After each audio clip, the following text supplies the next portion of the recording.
दोस्तों नमस्कार। के ओपिनियन सुनने के लिए कई बार आपके दिमाग में भी शायद ये प्रश्न आया होगा कि जो मेरे दिमाग में भी आया कि वैलेंटाइन डे आखिर मनाते क्यों हैं, इसकी शुरुआत कहाँ से हुई। आइए आज इन सब पर हम थोड़ा नज़र डालने की कोशिश करते हैं। ये कहा जाता है कि रोम में करीब 3वीं सदी के आसपास क्लाउडियस नाम का एक राजा रहता था। ऐसा कहा जाता है उसकी सोच ये थी, राज्य के कर्मचारी और सिपाही अगर शादी करेंगे तो वे कमज़ोर हो जाएंगे, उनकी बुद्धि भी कमज़ोर हो जाएगी और उनकी शक्ति भी कमज़ोर हो जाएगी।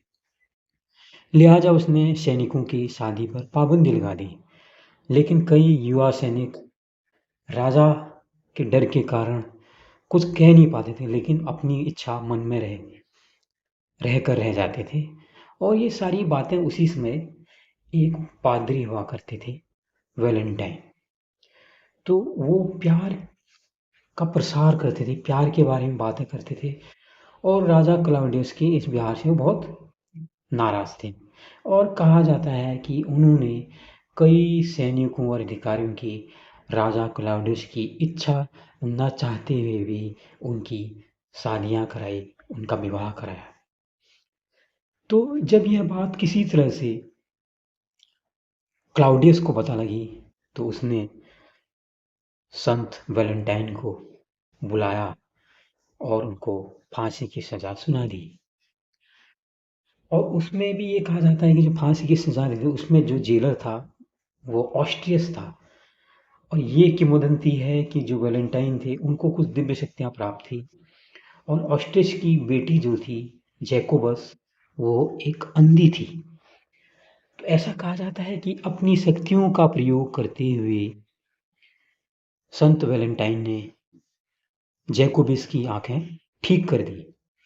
और जब 14 फरवरी 269 को फांसी की सज़ा जब वैलेंटाइन को दी जा रही थी, उन्होंने एक पत्र जेलर की लड़की जैकोबस के नाम लिखा और उसमें लिस्ट में लिखा तुम्हारा वैलेंटाइन। तो 14 फरवरी को उनको फांसी की सज़ा सुनाई गई संत वैलेंटाइन को। तो उनको श्रद्धांजलि देने के लिए रोम में ये त्यौहार शुरू किया गया। फिर इसकी परंपरागत तौर पर 496 ईस्वी में इसकी शुरुआत हुई और 5वीं सदी में गैसीलियस नाम के पादरी ने 14 फरवरी को वैलेंटाइन डे डिक्लेयर किया। तब से यह यूरोप में प्यार का, शादी का एक त्योहार माना जाता है। आज ये पूरी दुनिया में फैल गया है। इसको युवा लोग इस दिन का बड़े बेसब्री से इंतज़ार करते हैं। तो 7 फरवरी से लेकर 14 फरवरी तक पूरा एक सप्ताह मनाया जाता है। रोज़ डे, प्रपोज डे, किस day, teddy day, hug day, Valentine day, ये सारे डे फिर मनाए जाते हैं और लोग बड़ी बेसब्री से इनका इंतज़ार करते हैं। और बड़ी आश्चर्य की एक बात देखिए, लगभग उसी समय के आसपास यहाँ पर पुष्यमिंद्र शुंग के राज्य में पाणिनि और पतंजलि नाम के विद्वान और कालिदास जैसे विद्वान भी यहाँ पर थे। ये वही पतंजलि हैं जिन्होंने योग पर इतना बड़ा एक ग्रंथ लिखा जिसको आज स्वामी रामदेव जिस पतंजलि की योग का प्रचार कर रहे हैं, वही पतंजलि भी लगभग उसी समय के कालखंड में इस दुनिया में थे।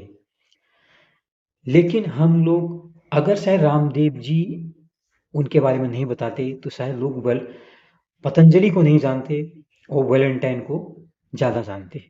ये है पश्चिम की सभ्यता और हमारी समझ सभ्यता में अंतर। अब जो भी है इसके निष्कर्ष कोई कह सकता नहीं, प्यार तो अच्छी चीज़ है, लेकिन उसको पूरा एकदम ग्लैमराइज़ कर देना, पूरी दुनिया उसके लिए गिफ्ट और ये वो, ये तो पूरी एक इसके पीछे मार्केट स्ट्रेटेजी होती है। एक विज्ञापन वाली कंपनियां काम करती हैं, जिनको अपने चॉकलेट में अपने गिफ्ट भेजने हैं, वो कंपनियां इसको बड़े हेर फेर में सोशल मीडिया में सब जगह उनका कब्जा है, वो इसको प्रपोज करते हैं। तो हमारे भारत देश के कोने कोने में भी ये वैलेंटाइन डे पहुंच चुका है।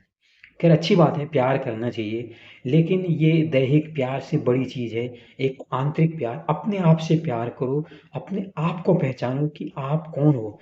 हमने अपने आप को पहचाना नहीं है और हम दूसरे को प्यार बाँटने चले हैं। पहले तो हमें प्यार की वास्तविक परिभाषा पता होनी चाहिए, उसके बाद ही हमें किसी और को प्यार करने का अधिकार है। तो आप इस बारे में क्या समझते हैं? आपकी क्या टिप्पणी है? मैं सुनने के लिए बेचैन हूँ और सुनने के लिए बहुत बहुत धन्यवाद दोस्तों। नमस्कार।